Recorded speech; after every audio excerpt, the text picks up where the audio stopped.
SER Podcast.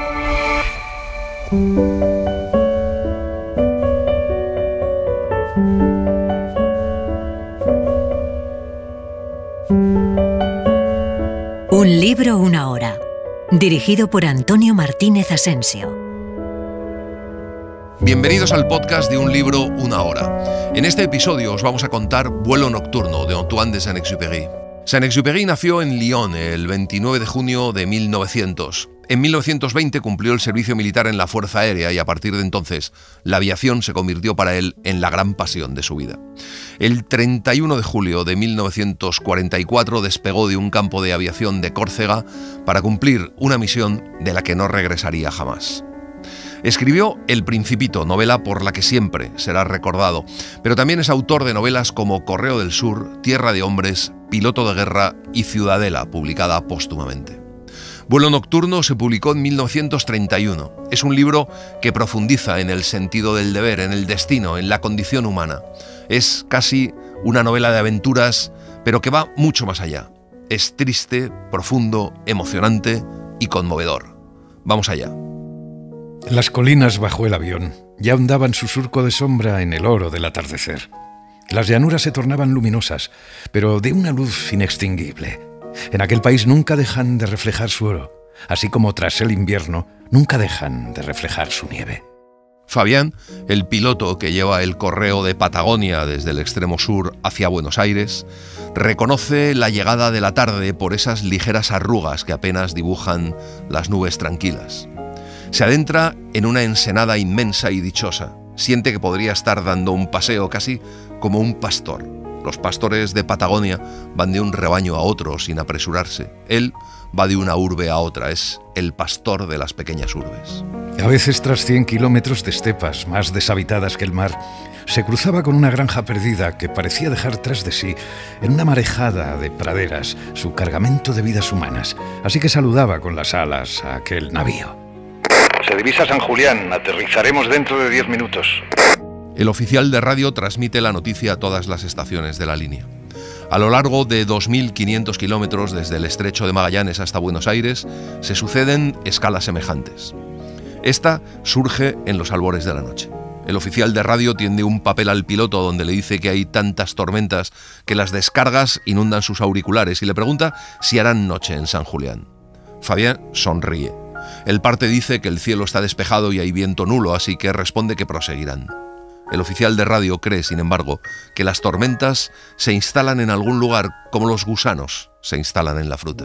Al descender sobre San Julián con el motor al ralentí, Fabián sintió cansancio. Todo aquello que anima la vida del ser humano se le acercaba. Las casas, los cafés, los árboles de sus paseos. Cuando se agotan los 10 minutos de escala, Fabián reemprende la marcha. Al despegar se vuelve hacia San Julián. Ya no es más que un puñado de luces y luego estrellas. Enciende la luz, toca los contactos, pero las lámparas rojas de la carlinga emiten hacia las manecillas una luz tan tenue en medio de aquella claridad azulada que no las llega a colorear. Se van iluminando los pueblos y sus constelaciones se responden entre sí. Y él también, con el dedo, hace parpadear sus luces de posición y responde a los pueblos. La tierra está cubierta de reclamos luminosos. Cada casa enciende su estrella frente a la inmensa noche. Todo lo que envolvía una vida humana ya centelleaba. Fabián se asombraba al ver que la entrada en la noche era esta vez lenta y bella, como entrar en una rada. Enterró la cabeza en la carlinga. El radio de las agujas empezaba a relucir. Una tras otra, el piloto comprobó las cifras y quedó satisfecho. Se percibió sentado firmemente en el cielo. Fabián roza con el dedo un larguero de acero y en el metal siente la vida rezumar. Los 500 caballos del motor generan en la materia una corriente muy suave que convierte su hielo en piel aterciopelada. El piloto no experimenta durante el vuelo ni vértigo ni embriaguez, sino el trabajo misterioso de la carne viva. Tamborilea el cuadro de distribución eléctrica, toca los contactos uno a uno, se reclina mejor y busca la posición más cómoda para sentir el balanceo de las 5 toneladas de metal que sostiene la noche movediza. Como todo está en orden, apoya la nuca en el cuero del asiento e inicia esa profunda meditación del vuelo en la que se saborea una esperanza inexplicable. Ahora, como un vigilante en el corazón de la noche, descubre que la oscuridad revela al hombre Las llamadas, las luces, la inquietud. Esa simple estrella en la sombra, el aislamiento de una casa. Una de ellas se apaga. Es una casa que se cierra sobre su amor o sobre su tedio. Esos campesinos acodados a la mesa ignoran que su deseo es contemplado desde el cielo. Pero Fabien lo descubre tras haber recorrido 1000 kilómetros, tras haber atravesado 10 tormentas y algunos claros de luna. A 80 kilómetros, alguien recibe el brillo de esa luz como si desesperados la arrojasen ante el mar desde una isla desierta. Como señala Pilar Martínez en Culturamas, Vuelo Nocturno está atravesada por la profesión de su autor. Cuenta la epopeya de los pilotos que volaban las rutas de correo en los años 30 del siglo pasado y que enfrentan la noche como un salto al vacío, uniendo la Patagonia, Buenos Aires, Montevideo, Río de Janeiro, Porto Alegre, en largos periplos de 10 días con la ayuda de pocas herramientas, su intuición y vagas referencias geográficas. Hay una especie de dulce fatalidad que sobrevuela toda la novela, donde lo importante es el sistema, la maquinaria que trabaja en base a quemar vidas humanas. Los 3 aviones postales de Patagonia, Chile y Paraguay vuelven del sur, del oeste y del norte hacia Buenos Aires. Allí se espera su cargamento para dar salida hacia medianoche el avión de Europa. 3 pilotos perdidos en la noche meditan su vuelo y bajarán lentamente hacia la inmensa ciudad desde un cielo tormentoso o pacífico, como extraños campesinos que descienden de sus montañas. Rivière es el responsable de toda la red. Pasea de un lado a otro por el campo de aterrizaje de Buenos Aires. Permanecía en silencio, ya que hasta la llegada de los 3 aviones, aquella jornada era temible para él. Minuto tras minuto, a medida que le llegaban los telegramas, Rivière sentía que le arrancaba algo al destino, que reducía la porción de lo desconocido, que sacaba a sus tripulaciones de la noche hasta la orilla. Un peón se le acerca para comunicarle un mensaje de la estación de radio. El Correo de Chile anuncia que divisa las luces de Buenos Aires. Muy pronto, Rivière oirá ese avión. La noche ya entrega a uno de ellos. Más tarde, la noche enviará a los otros 2. Entonces el día habrá terminado y los tripulantes agotados se irán a dormir, reemplazados por nuevos equipos. Pero Rivière no tendrá descanso. El Correo de Europa, a su vez, lo cargará de preocupación. Siempre será así. Siempre. Por primera vez aquel viejo luchador se extrañaba de sentir cansancio. La llegada de los aviones nunca sería esa victoria que concluye una guerra y abre una era de paz venturosa. Nunca habría para él más que un paso dado que precedía 1000 pasos semejantes. Rivière siente que desde hace tiempo levanta un gran peso con los brazos extendidos, un esfuerzo sin descanso ni esperanza, y se hace viejo. Se sorprende pensando en problemas que nunca se ha planteado. Constata que poco a poco ha aplazado hasta la vejez, para cuando tenga tiempo, lo que endulza la vida humana. Como si realmente pudiese tener tiempo algún día. Como si al final de la vida alcanzásemos esa paz dichosa que imaginamos. Pero no hay paz. Tal vez no haya ni victoria. No hay una llegada definitiva de todos los correos. Rivière se detiene ante Leroux, un viejo contramaestre que está trabajando. Leroux también trabaja desde hace 40 años y el trabajo consume todas sus fuerzas. Rivière sonríe a ese hombre que alza su rostro y señala un eje pavonado. Le dice que estaba muy duro, pero que ha podido con él. Rivière se inclina sobre el eje. Comenta que habría que decir a los talleres que no ajustasen tanto esas piezas.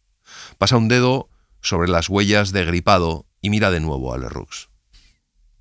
¿Se ha ocupado usted mucho del amor en su vida, Leroux? El amor. Verá, señor director, es usted como yo, nunca ha tenido tiempo. No, demasiado. Rivière escucha el sonido de la voz de Leroux para saber si la respuesta es amarga, y no lo es. Aquel hombre siente, ante su vida pasada, la tranquila satisfacción del carpintero que acaba de pulir una hermosa tabla. Ya está terminada. Rivière piensa que su vida también está terminada, pero frena los pensamientos tristes que le trae el cansancio y se dirige hacia el hangar, pues ya retumba el avión de Chile. El sonido de ese motor lejano se hacía cada vez más denso. Maduraba. Se encendieron los faros. Las luces rojas del balizaje perfilaron un hangar, postes de radiotelegrafía, una pista cuadrada. Se preparaba una fiesta. Aquí está. El avión corre ya entre el haz de los faros, tan brillante que parece nuevo, pero cuando al fin se detiene ante el hangar, mientras los mecánicos y los peones se apresuran a descargar el correo, el piloto, Pellerin, sigue inmóvil. Rivière le pregunta a qué espera para bajar. El piloto, ocupado en alguna misteriosa tarea, no se digna a responder. Seguramente aún escucha en su interior el estruendo del vuelo. Mueve lentamente la cabeza y, tendido hacia adelante, manipula alguna cosa. Por fin se vuelve hacia los jefes y camaradas y los observa con aire grave. Parece contarlos, medirlos y pesarlos, y luego les dice que le invitarán a una ronda, claro, y desciende. Querría contar su viaje, pero solo dice que ni se imaginan lo que ha pasado. Considerando, sin duda, haber dicho lo suficiente, se va a quitar el traje de cuero. Cuando el coche se lo llevó hacia Buenos Aires, en compañía de un inspector taciturno y de un Rivière silencioso, se entristeció. Es estupendo salir de un apuro y, al recomponerse, soltar con vigor unas buenas palabrotas. ¡Qué inmensa alegría! Pero enseguida, al acordarse, se duda sin saber de qué. Pellerin piensa que batallar con un ciclón al menos es algo real, es auténtico, pero no lo es la apariencia de las cosas, ese aspecto que adquieren cuando se creen solas. Hace un esfuerzo por acordarse de lo que ha pasado. Atravesaba, apacible, la cordillera de los Andes. Las nieves invernales descansaban sobre ella con todo el peso de su paz. En 200 kilómetros de espesor, ni un hombre, ni un soplo de vida, ni un esfuerzo. Solo aristas verticales que se pueden rozar a 6.000 metros de altitud. Solo mantos de piedra con caída vertical. Solo una asombrosa tranquilidad. Ocurrió en los alrededores del pico Tupungato. Justo allí fue testigo de un milagro. De pronto se sintió incómodo. Sin llegar a entender cómo, se sintió envuelto por la ira. Sin tener que luchar, apretó las manos sobre los mandos. Algo que no entendía se preparaba. Tendía los músculos, igual que un animal a punto de saltar, pero no veía nada que no estuviera en calma, pero cargado de un extraño poder. Y entonces todo se avivó. Las aristas, los picos, todo se tornó agudo.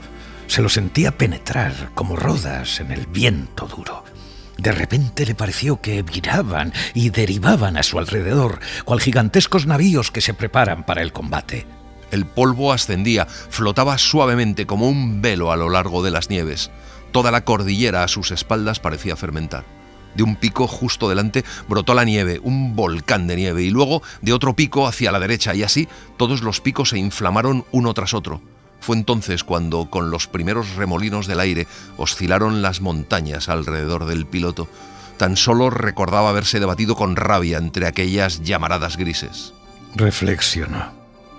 El ciclón no es nada, se sale ileso. Pero lo de antes, ese encuentro que se produce, creía reconocer un rostro concreto entre miles y, sin embargo, ya lo había olvidado. Rivière mira a Pellerin. Cree que cuando descienda del coche 20 minutos más tarde, se perderá entre la multitud con una sensación de hastío y pesadez, que quizá pensará que está muy cansado y tal vez maldecirá su oficio, que le confesará a su mujer que se está mejor allí que sobre los Andes. Sin embargo, Pellerin acaba de conocer la desgracia, acaba de vivir unas horas en la otra cara del decorado sin saber entonces si le estaría permitido recobrar la ciudad con sus luces. Si volvería incluso a encontrar todas esas pequeñas debilidades humanas. En toda multitud, pensaba Rivière, hay hombres a quien nadie distingue y que son mensajeros prodigiosos, y no lo saben ni ellos. A menos que...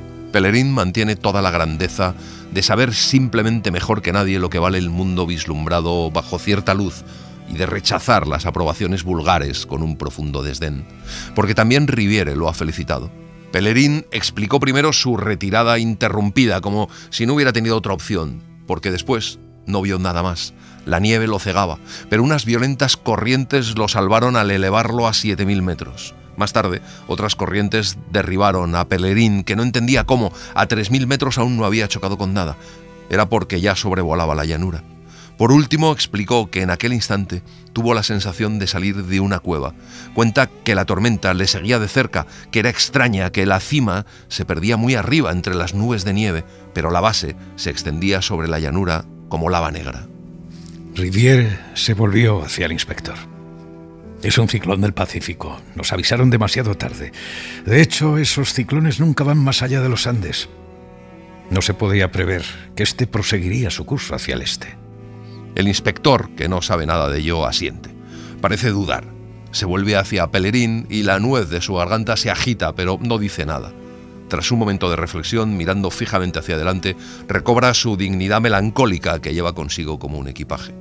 El inspector ha llegado a la víspera a Argentina, llamado por Rivière para tareas difusas. No tiene derecho a admirar ni la fantasía ni la elocuencia. Por oficio, admira la puntualidad. Solo tiene derecho a beber una copa en compañía, tutear a un camarada o atreverse con un juego de palabras si, por una casualidad inverosímil, se encuentra en la misma sala con otro inspector. Piensa que es difícil ser juez. En realidad no juzgaba, solo movía la cabeza. Desentendiéndose de todo, movía la cabeza lentamente ante todo lo que encontraba. Aquello desconcertaba las conciencias oscuras y contribuía al buen mantenimiento del material. No era nada querido, ya que un inspector no está hecho para las delicias del afecto, sino para redactar informes. El inspector Robineau ha renunciado a proponer métodos nuevos y soluciones técnicas desde que Rivière escribió que le rogaba que no mandase poemas, sino informes. Y así se lanza desde entonces como sobre el pan de cada día, sobre los fallos humanos, sobre el mecánico que bebe, el jefe de aeropuerto que pasa noches en blanco, el piloto que rebota al aterrizar. Rivière dice de él que no es muy inteligente y que por eso presta grandes servicios. Y es que Rivière piensa que el reglamento se asemeja a los ritos de una religión, que parecen absurdos, pero moldean a la gente. A Rivière le es indiferente parecer justo o injusto. Al no permitir a los hombres alegrarse por un tiempo encapotado como si fuera una invitación al descanso, los mantiene en vilo hasta que clarea. Gracias a Rivière, en 15.000 kilómetros, el culto al correo prevalece sobre todo lo demás. Rivière decía a veces: esos hombres son felices porque aman lo que hacen, y lo aman porque soy exigente. Tal vez les hacía sufrir, pero también les procuraba grandes alegrías. Hay que empujarlos, pensaba, hacia una vida fuerte que traiga sufrimientos y alegrías, pero que es la única que cuenta. Como el coche ya está entrando en la ciudad, Rivière manda que lo lleven a la oficina de la compañía. Robineau, que se ha quedado a solas con Pellerin, lo mira y entreabre los labios para hablar, pero aquella noche Robineau está agotado. Acaba de descubrir frente a Pellerin vencedor que su propia vida es gris. Sobre todo acaba de descubrir que él, Robineau, a pesar de su título de inspector y su autoridad, vale menos que aquel hombre roto de cansancio, encogido en la esquina del coche, con los ojos cerrados y las manos negras de aceite. Por primera vez, Robineau siente admiración. Necesita decirlo. Sobre todo necesita ganarse una amistad. Está agotado de su viaje y de sus fracasos del día. Se siente incluso un poco ridículo. Esa tarde se ha confundido en sus cálculos al verificar las reservas de combustible. Tantea a Pellerin y le pregunta si cenan juntos. Pellerin, bondadoso, acepta. Los secretarios dormitaban en las oficinas de Buenos Aires cuando Rivière entró. No se había quitado el abrigo ni el sombrero. Siempre parecía un eterno viajero y pasaba casi inadvertido, al ser tan poco el aire que desplazaba su pequeña estatura, tan grises sus cabellos, y tanto adaptarse su ropa anónima a todos los ambientes. Los secretarios se agitan. El jefe de oficina consulta con urgencia los últimos papeles. Las máquinas de escribir traquetean. Rivière se sienta y relee la historia de un día feliz en el que las cosas se ordenan solas, en el que los mensajes entregados uno tras otro por los aeropuertos franqueados resultan sobrios pronósticos de victoria. El correo de Patagonia también progresa con rapidez. Se adelanta al horario previsto, ya que los vientos soplan su marejada favorable del sur hacia el norte. De pronto piensa que el lugar de un inspector una noche de guardia es la oficina, así que pide que busquen a Robineau, que en ese momento está a punto de hacerse amigo de Pellerin. Cuando Robineau llega a la oficina, Rivière ya lo ha olvidado, pero aún así le dice que no puede hacerse amigo de los pilotos. Y, para compensar, le obliga a redactar una sanción para Pellerin. Cuenta el blog Leemos que mucho antes de ser conocido mundialmente como el autor del Principito, Antoine de Saint-Exupéry vivió un tiempo en Argentina. Estuvo a cargo del correo aéreo de la Aeropostal francesa, cuyo epicentro fue Buenos Aires, en una época en la que estos servicios despertaban aún sospechas, sobre todo por sus riesgos. Vuelo Nocturno recoge, más que los detalles anecdóticos, los aspectos más profundos e intransferibles de esa experiencia vital. André Gide dijo: «Hemos tenido en nuestras manos numerosos relatos de guerra o de aventuras imaginarias que hacían sonreír a los verdaderos aventureros o combatientes que los leían. Este relato, del cual admiro su valor literario, tiene el valor de un testimonio verídico. Estas dos cualidades tan insólitamente unidas dan a Vuelo Nocturno su inigualable importancia. El oficial de radio del Correo de Patagonia, una hora más tarde, se sintió suavemente levantado, como arrastrado por un hombro. Miró a su alrededor. Unas densas nubes apagaban las estrellas. Se inclinó hacia el suelo. Buscaba las luces de los pueblos, similares a luciérnagas escondidas en la hierba, pero nada brillaba en aquella hierba negra. Los primeros remolinos de una tempestad lejana atacan al avión. Se aferra con ambas manos a los largueros de acero. No percibe del mundo más que la bombilla roja de la carlinga. No se atreve a molestar a Fabien para saber qué decidirá. Observa su nuca sombría. No ve nada del rostro ni de los sentimientos que se agolpan en Fabien para afrontar una tormenta. Aún así, adivina la potencia contenida en la inmovilidad de aquella sombra y la estima. Rivière había salido para caminar un poco y engañar al malestar que volvía. Y él, que tan solo vivía para la acción, una acción dramática, sintió extrañamente cómo el drama se desplazaba, se volvía personal. Piensa que esa noche, con sus 2 correos en vuelo, es responsable de un cielo entero. Se va a sus oficinas. El silencio le agrada, las atraviesa lentamente una tras otra. Las máquinas de escribir duermen bajo las fundas. Los grandes armarios están cerrados sobre los expedientes en orden. 10 años de experiencia y de trabajo. Piensa que cada uno de aquellos registros acumula una fuerza viva, pero dormida. Busca al único secretario de guardia, un hombre que trabaja para que la vida sea continua, para que la voluntad sea continua y así, escala tras escala, para que nunca de Toulouse a Buenos Aires se rompa la cadena. Los correos luchaban en algún lugar. El vuelo nocturno duraba igual que una enfermedad. Había que velar. Había que asistir a esos hombres que con manos y rodillas, pecho contra pecho, afrontaban la sombra y que no conocían más, absolutamente nada más, que cosas movedizas, invisibles, de las que era preciso salir a golpe de brazos ciegos, como se sale de un mar.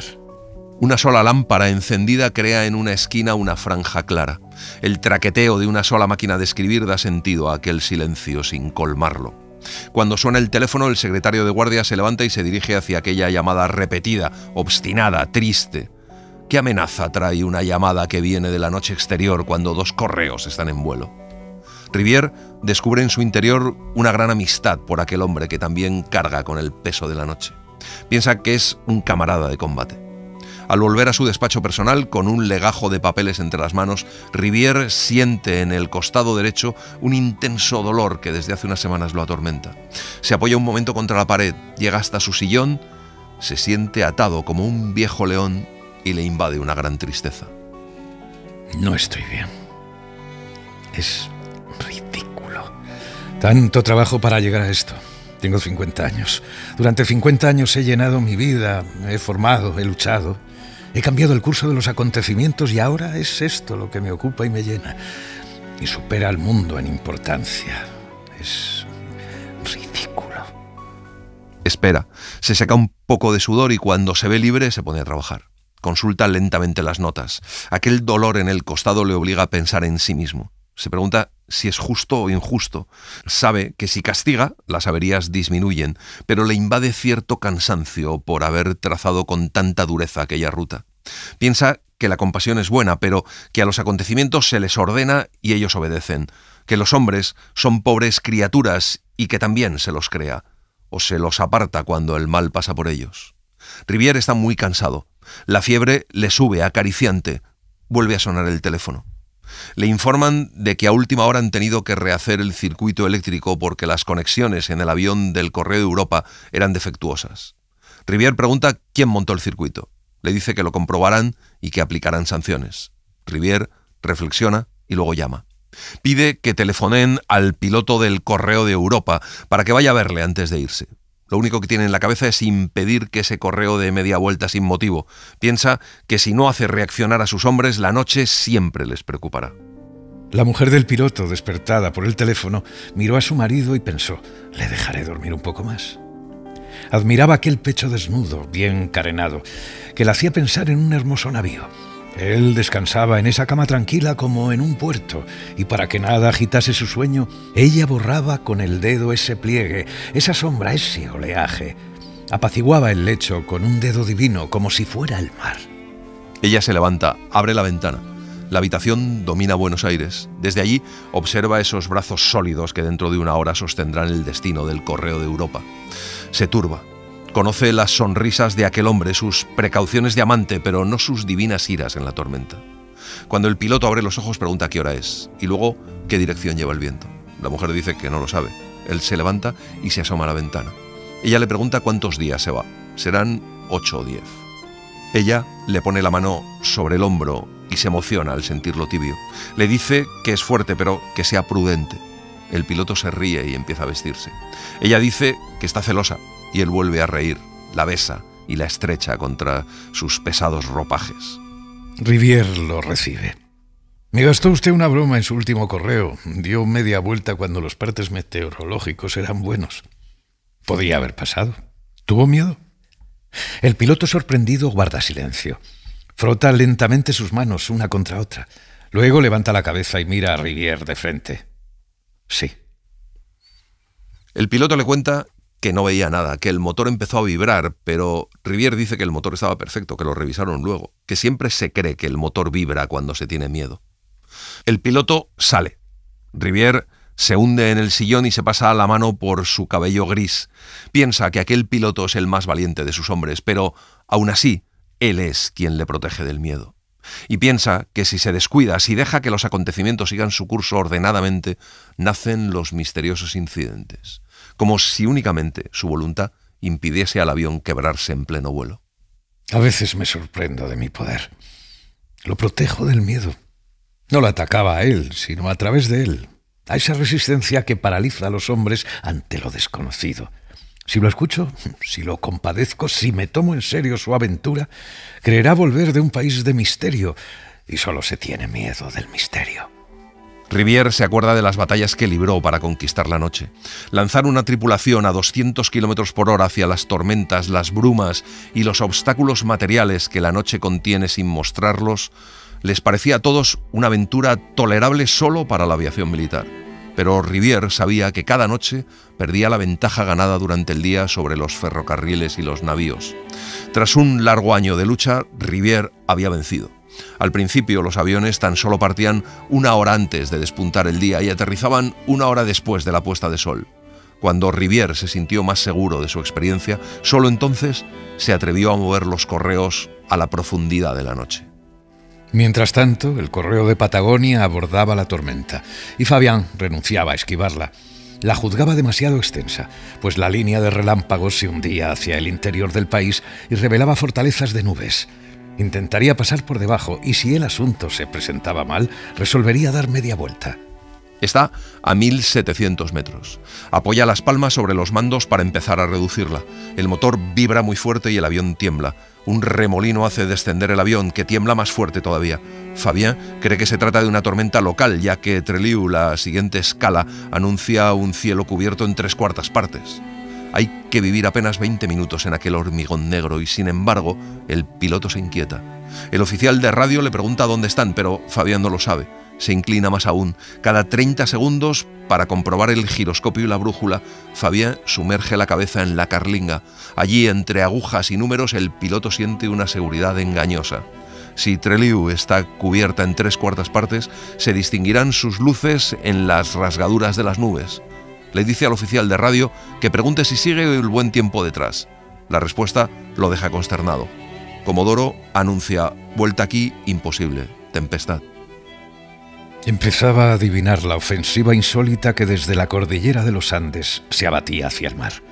Antes de que hubiese podido alcanzarlas, el ciclón arrasaría con las ciudades. En San Antonio le dicen que se levanta viento este y tempestad al oeste.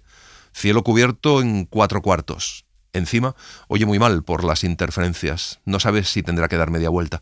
Preguntan el tiempo de Bahía Blanca. Les contestan que prevén antes de 20 minutos una violenta tormenta oeste. Preguntan en Trelew. Responden huracán 30 metros por segundo oeste y ráfagas de lluvia. Fabián pide que comuniquen a Buenos Aires que están taponados por todos los lados, con una tempestad que se extiende en 1000 kilómetros y que le den instrucciones. Para el piloto esa noche no tenía orilla, puesto que no conducía ni hacia un puerto, parecían todos inaccesibles, ni hacia el alba. El combustible se agotaría en 1 hora 40, puesto que se vería obligado tarde o temprano a descender a ciegas en aquella espesura. En Buenos Aires, Rivière informa que el correo de Asunción va bien y llegará hacia las 2, pero que en cambio prevén un retraso importante del correo de Patagonia, que parece tener problemas, que es posible que no lo esperen para hacer despegar el avión de Europa. Pero Rivière duda. Los acontecimientos en el sur quitan la razón a Rivière, único defensor de los vuelos nocturnos. Sus adversarios sacarán una posición moral tan fuerte de un desastre en Patagonia que tal vez la fe de Rivière quedará impotente de ahí en adelante. Los fracasos refuerzan a los fuertes, pero por desgracia, contra los hombres se practica un juego en el que cuenta muy poco el verdadero sentido de las cosas. Se gana o se pierde por las apariencias, se marcan puntos miserables y uno se ve amarrado por una apariencia de derrota.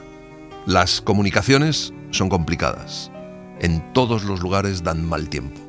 Sin embargo, Rivière, inclinado sobre el mapa, aún conservaba la esperanza de descubrir un refugio de cielo despejado, ya que había pedido por telegrama el estado del cielo a la policía de más de 30 ciudades de provincia, y las respuestas empezaban a llegarle. En 2000 kilómetros, las estaciones de radio tienen orden, si una de ellas capta una llamada del avión, de advertir en 30 segundos a Buenos Aires, que le comunicará para transmitírsela a Fabián la posición del refugio. Los secretarios, convocados para la 1 de la madrugada, han vuelto a sus escritorios. Hablan en voz baja de Fabián, del ciclón, de Rivière sobre todo. Lo imaginan allí, muy cerca, aplastado poco a poco por ese desmentido de la naturaleza. Pero todas las voces se extinguen cuando Rivière aparece en la puerta, envuelto en su abrigo, con el sombrero aún sobre los ojos, un eterno viajero. Da un paso tranquilo hacia el jefe de oficina, que le dice que obtendrán pocas respuestas, que en el interior muchas líneas telegráficas ya están destruidas. Rivière, inmóvil, contempla la noche. Un avión, en alguna parte, corre peligro en sus profundidades. Ellos, impotentes, se agitan a la orilla. La mujer de Fabián llamó la noche de cada regreso. Calculaba la marcha del correo de Patagonia. Despega de Trelew y se volvía a dormir. Algo más tarde. Debe aproximarse a San Antonio, debe ver sus luces. Entonces se levantaba, apartaba las cortinas y evaluaba el cielo. Todas esas nubes lo molestan. A veces la luna se paseaba como un pastor.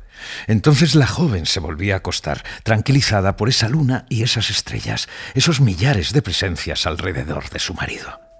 Hacia la 1, cuando lo siente próximo, la mujer se levanta y le prepara algo de comer, un café bien caliente. Siempre lo recibe como si bajase de una cumbre nevada. Hacia la 1:15 todo está listo. Entonces llama. Aquella noche, como las demás, pregunta si Fabián ha aterrizado. El secretario que la escucha se turba un poco. Sin atreverse a decir nada, le pasa el auricular al jefe de oficina, que ante la pregunta se queda en silencio y luego responde simplemente que no. La mujer pregunta si hay retraso. Hay otro silencio. Y luego el jefe de oficina vuelve a afirmar. Suena un «ah» de carne herida. Un retraso no es nada, pero cuando se prolonga... La mujer pregunta a qué hora llegará y el jefe de oficina le contesta que no lo sabe. La mujer se da cuenta de que pasa algo. El jefe de oficina le dice que está retrasado por el mal tiempo y que sus mensajes no se oyen, que la llamarán en cuanto sepan algo. Entonces la mujer dice que quiere hablar con el director. El jefe de oficina se seca el sudor, dice que el director está muy ocupado, pero la mujer insiste, grita. Así que el jefe de oficina abre la puerta de Rivière y le dice que es la señora Fabián, que quiere hablar con él. Ahí está, pensó Rivière, lo que me temía. Los elementos afectivos del drama empezaban a revelarse. Primero pensó en eludirlos. Las madres y las esposas no entran en las salas de operaciones. También se hace callar la emoción en los navíos en peligro. No ayuda a salvar a los hombres. Sin embargo, aceptó. Páseme la llamada al despacho. Escucha esa vocecita lejana, temblorosa, y enseguida se da cuenta de que no puede responderle. Sería estéril, infinitamente estéril para ambos enfrentarse. Le dice que es muy frecuente en su oficio esperar noticias largo tiempo. Ha alcanzado esa frontera en la que se plantea no el problema de una pequeña angustia concreta, sino el de la propia acción. Frente a Rivière se erige ya no la mujer de Fabián, sino otro sentido de la vida. Rivière tan solo puede escuchar, compadecer esa vocecita, ese canto tan triste pero enemigo, pues la acción y la felicidad individual están en conflicto. Aquella mujer habla en nombre de un mundo absoluto y de sus deberes y de sus derechos. Ella exige su bien y tiene razón. Y Rivière, que también tiene razón, no puede oponer nada a la verdad de esa mujer. Ella había dejado de escuchar. Había caído casi a sus pies, le parecía a él, tras haber desgastado sus débiles puños contra la pared. Si la vida humana no tiene precio, siempre actuamos como si algo sobrepasase en valor a la vida humana. ¿Pero qué? Según el blog Un libro por luna, Vuelo nocturno es un relato conmovedor que cuestiona asuntos de mayor trascendencia a través de una simplicidad que parecería ingenua.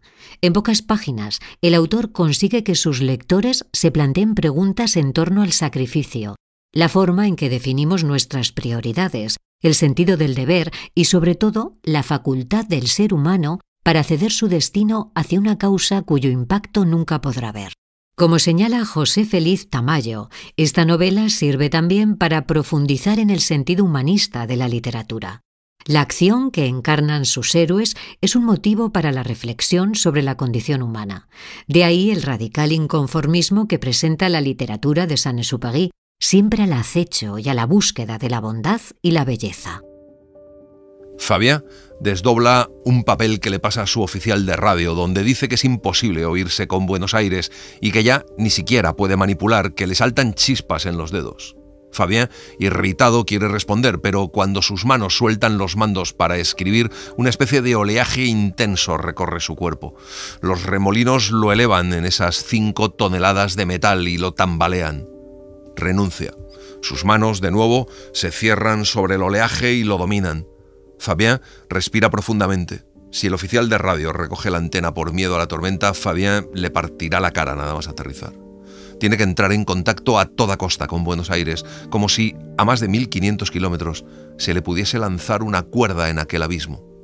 Fabien seguiría todos los consejos que le pudieran dar. Si le dijeran que diera vueltas, las daría. Existían en alguna parte aquellas tierras en paz, apacibles bajo las grandes sombras de la luna. Los camaradas de allí las conocían, instruidos como sabios, inclinados sobre los mapas, todopoderosos, al abrigo de unas lámparas hermosas como flores. Le parece que la materia también se revela. El motor, con cada zambullida, vibra tan fuerte que toda la masa del avión es presa de un temblor como de ira.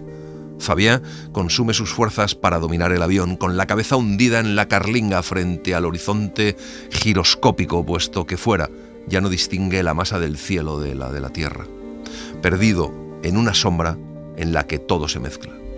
Pero las agujas de los indicadores de posición oscilan cada vez más rápido, se vuelven difíciles de seguir. El piloto pierde altura, se hunde poco a poco en aquella oscuridad. Está a 500 metros, es el nivel de las colinas. Da comienzo, a su alrededor, una especie de danza profunda que lo estrecha cada vez más. Se resignó. A riesgo de estrellarse, aterrizaría en cualquier lugar, y para evitar al menos las colinas, lanzó su único cohete luminoso. El cohete se inflamó, revoloteó, iluminó una llanura y se apagó en ella. Era el mar. No sabe dónde está la Tierra. Gira de lleno hacia el oeste. Piensa por un momento que se va a matar. Le bastaría con abrir las manos para que sus vidas se agotasen de inmediato, cual polvo vano. Fabien sostiene en sus manos el corazón palpitante de su camarada y el suyo propio. Y de repente sus manos lo asustan. Para amortiguar las sacudidas del volante se ha agarrado con él con todas sus fuerzas y ya no siente las manos dormidas por el esfuerzo. Sus brazos terminan en algo extraño, como tripas insensibles y flácidas. Piensa que se le escapará el volante, que sus manos se abrirán. Cuando te descubres vulnerable, los errores te atraen como un vértigo. Y fue en aquel instante cuando, en una rasgadura de la tempestad, como un cebo mortal al fondo de una nasa de pesca, brillaron sobre su cabeza algunas estrellas. Presintió que era una trampa. Se ven 3 estrellas en un agujero, se sube hacia ellas y ya no se puede volver a bajar. Se permanece ahí mordiendo las estrellas, pero su hambre de luz era tal que subió. Sube, sorteando mejor los remolinos gracias a las referencias que le brindan las estrellas. Se eleva poco a poco en espiral en el pozo que se ha abierto y se vuelve a cerrar por debajo de él. Y las nubes, a medida que sube, pierden sus lodos de oscuridad, rompen contra él como olas cada vez más puras y blancas. Fabián emerge.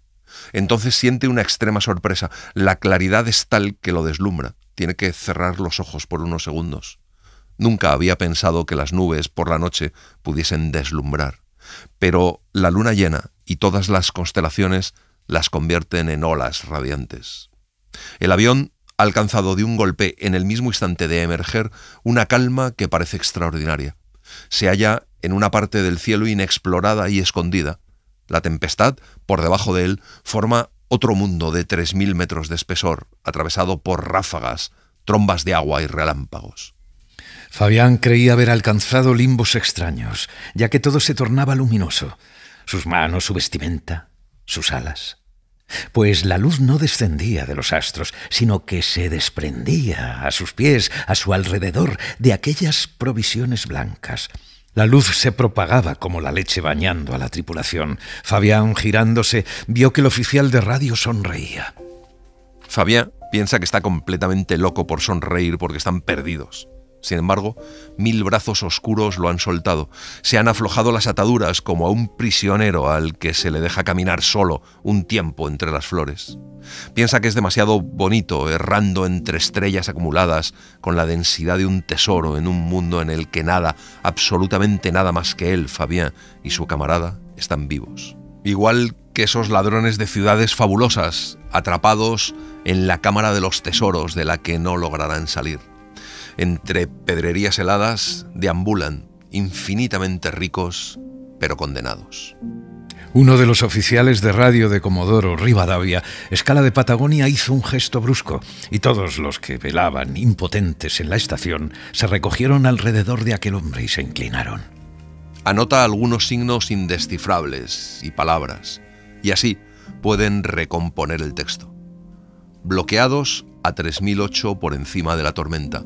Navegamos rumbo este hacia el interior, ya que estábamos desviados hacia el mar. Debajo, todo está cubierto. Ignoramos si aún sobrevolamos el mar. Comuniquen si la tempestad se extiende en el interior.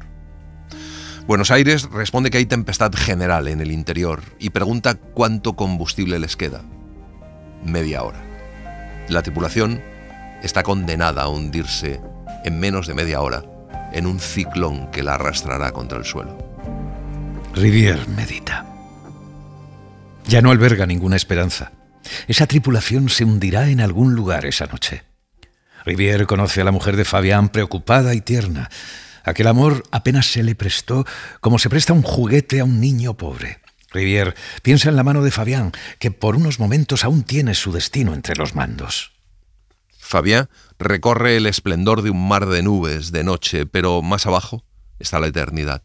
Está perdido entre constelaciones que habita en solitario. Aún sostiene el mundo entre sus manos y lo mece contra su pecho. Estrecha en el volante el peso de la riqueza humana y pasea desesperado de una estrella a otra, el inútil tesoro que será preciso entregar. Solo una onda musical, una modulación menor sigue conectando a Fabián con el mundo.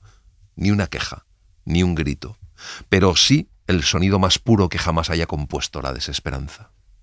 Robineau lo sacó de su soledad. Señor director, he pensado. Quizás se podría intentar. No tenía nada que proponer, pero así manifestaba su buena voluntad. Le habría gustado tanto encontrar una solución y la buscaba, casi como la de un acertijo. La mujer de Fabián pide que la anuncien. Movida por la inquietud, espera en la oficina de los secretarios a que Rivière la reciba. Los secretarios, a escondidas, levantan la mirada hacia su rostro. Eso la hace sentir una especie de vergüenza y mira con temor a su alrededor. Busca señales que le hablen de Fabián. En su casa, todo muestra esa ausencia. La cama medio deshecha, el café servido, un ramo de flores. Pero en la oficina no descubre ninguna señal. Todo se opone a la piedad, a la amistad, al recuerdo. La única frase que oye es la reclamación de un albarán. Ella alza la mirada con una expresión de asombro infinito. Sus labios tiemblan un poco, apenas se percibe extraña, inconveniente, como desnuda. Pero su verdad era tan fuerte que las miradas fugitivas subían a escondidas, incansablemente a leerla en su rostro. Aquella mujer era muy hermosa, revelaba a los hombres el mundo sagrado de la felicidad. Revelaba qué materia augusta se lastima sin saberlo al actuar. Bajo tantas miradas cerró los ojos. revelaba que paz, sin saberlo, se puede destruir. Rivière la recibe. Ella ha ido a defender tímidamente sus flores, su café servido, su carne joven. Pero de nuevo, en aquella oficina aún más fría, su débil temblor de labios vuelve a invadirla. Hubiese querido huir. Rivière le dice que no le molesta, pero que sin embargo no pueden hacer otra cosa que esperar. Ella esboza un débil encogimiento de hombros. Para esa mujer, la muerte de Fabien empezará apenas mañana, en cada acto ya vano, en cada objeto. Fabien abandonará lentamente su casa y Rivière calla una profunda compasión. Comodoro Rivadavia ya no oye nada, pero a 1000 kilómetros de allí, 20 minutos más tarde, Bahía Blanca capta un segundo mensaje. Descendemos, entramos en las nubes. Y entonces aparecieron en la estación de Trelew estas dos palabras de un texto oscuro. Ver. Nada. Los segundos corren como la sangre. Cada segundo se lleva una posibilidad, y así es como el tiempo que corre parece destruir. Cada segundo se lleva algo. Aquella voz de Fabien, aquella risa de Fabien, aquella sonrisa. El silencio gana terreno. Entonces alguien advierte que es la 1:40, último límite del combustible. Es imposible que sigan volando. Y la paz se hace. Algo amargo e insípido sube a los labios como al final de un viaje. Solo queda esperar a que llegue el día. Rivière, en su despacho, siente ese descanso que solo permiten los grandes desastres, cuando la fatalidad libera al hombre. Ha puesto alerta a la policía de toda una provincia. Ya no puede hacer nada más. Hay que esperar. Pero el orden debe reinar incluso en la casa de los muertos. Rivière llama a Robineau con un gesto. Telegrama para las escalas norte. Prevemos retraso importante del correo de Patagonia. Para no retrasar demasiado correo de Europa, juntaremos correo de Patagonia con próximo correo de Europa. Y luego le pide a Robineau que redacte una nota prohibiendo a los pilotos sobrepasar las 1900 revoluciones para no destrozar los motores. Y luego le pide que se vaya. Y le llama amigo. Robineau se asusta de esa igualdad ante las sombras. Deambula con melancolía. La vida de la compañía se ha detenido. Los empleados de rostros herméticos aún velan, pero esa vigilia es inútil. Aún se reciben con ritmo regular los mensajes de protección de las escalas norte, pero sus cielos despejados y sus luna llena y sus viento nulo evocan la imagen de un reino estéril. Entonces le vino la imagen de un Rivière encerrado ahí, en su despacho, y que le había dicho: amigo. Nunca a ningún hombre le había faltado apoyo hasta ese punto. Robineau sintió por él una gran compasión. Llama con suavidad. Nadie responde. No se atreve a llamar más fuerte en medio de aquel silencio y empuja la puerta. Rivière está allí. Robineau entra en el territorio de Rivière, por primera vez casi en pie de igualdad, en parte como un amigo, en parte como su idea del sargento que bajo las balas se reúne con el general herido y lo acompaña en la derrota y se convierte en su hermano en el exilio. Rivière calla y con la cabeza ladeada se mira las manos. Y Robineau, de pie ante él, no se atreve a hablar. Prepara palabras cada vez más ebrias de abnegación, pero cada vez que alza la vista se encuentra con esa cabeza inclinada en 3/4, ese cabello gris, esos labios apretados sobre tanta amargura, hasta que al fin se decide. Señor director. Rivière levanta la cabeza y lo mira. Salía de un sueño tan profundo, tan lejano, que quizá no había notado aún la presencia de Robineau. Y nadie supo nunca qué soñó, ni qué sintió, ni qué luto se había formado en su corazón. Rivière miró a Robineau largo tiempo, como el testigo vivo de alguna cosa. Robineau se sintió incómodo. Cuanto más miraba Rivière a Robineau, más se dibujaba en los labios de éste una incomprensible ironía. El desconcierto invade a Robineau. Ocurre algo inexplicable. Entonces Robineau se saca la mano del bolsillo y le dice que ha ido a recibir sus órdenes. Rivière saca su reloj y dice simplemente que son las 2, que el correo de Asunción aterrizará a las 2:10, que haga que el correo de Europa despegue a las 2:15. Y Robineau transmite la sorprendente noticia: no se suspenden los vuelos nocturnos. El correo de Asunción indicó que iba a aterrizar. Rivière, incluso en las peores horas, había seguido de telegrama en telegrama su feliz avance. Era para él, en medio de aquel desconcierto, la revancha de su fe, la prueba. Aquel vuelo feliz anunciaba por sus telegramas 1000 otros vuelos también felices. No hay ciclones todas las noches. Rivière también pensaba: una vez que la ruta está trazada, no se puede dejar de proseguir. Descendiendo de escala en escala desde Paraguay como de un adorable jardín plagado de flores, de casas bajas y de aguas lentas, el avión se desliza al margen de un ciclón que no le nubla ni una estrella. 9 pasajeros arrebujados en sus mantas de viaje se apoyan con la frente en su ventanilla como en una vitrina repleta de joyas, puesto que las pequeñas urbes de Argentina ya desgranan en la noche todo su oro, bajo el oro más pálido de las ciudades de estrellas. El piloto, en la parte delantera, sostiene con las manos su precioso cargamento de vidas humanas, con los ojos bien abiertos y llenos de luna, como un cabrero. El oficial de radio, con los dedos, envía los últimos telegramas como las notas finales de una sonata que hubiese tecleado feliz en el cielo y cuyo canto Rivière comprende. Luego recoge la antena, se estira un poco, bosteza y sonríe. Están llegando.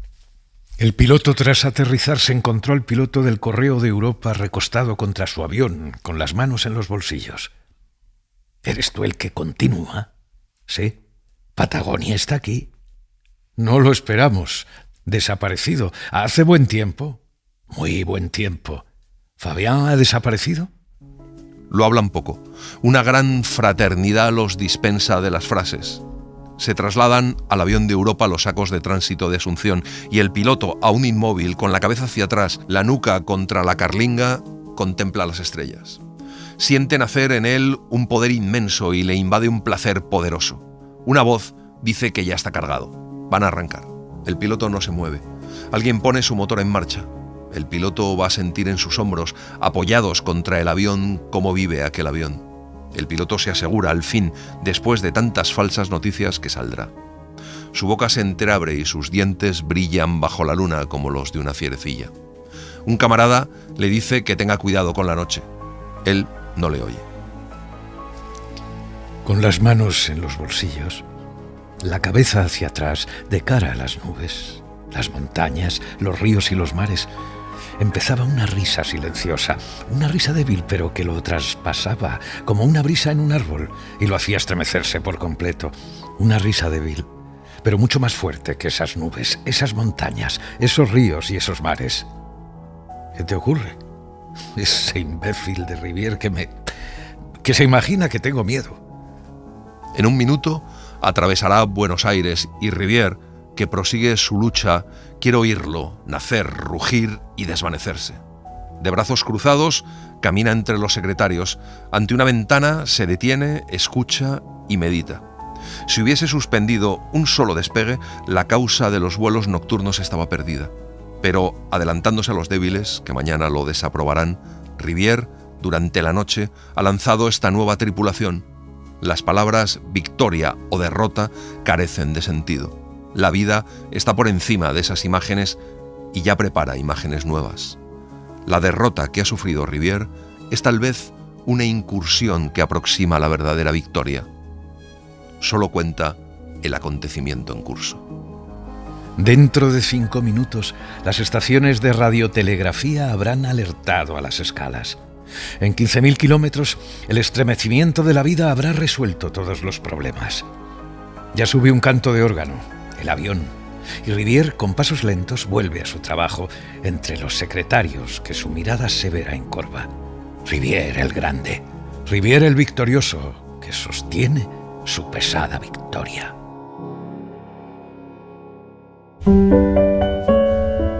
Y así les hemos contado Vuelo Nocturno de Antoine de Saint-Exupéry. Hemos seguido la edición de Alianza Editorial con traducción del francés por Marta Nicolás Heredia.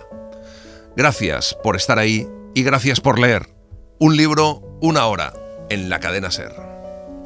Un programa escrito y dirigido por Antonio Martínez Asensio, con la voz de Eugenio Barona y la participación de Olga Hernán Gómez. Diseño sonoro de Julia García Soto.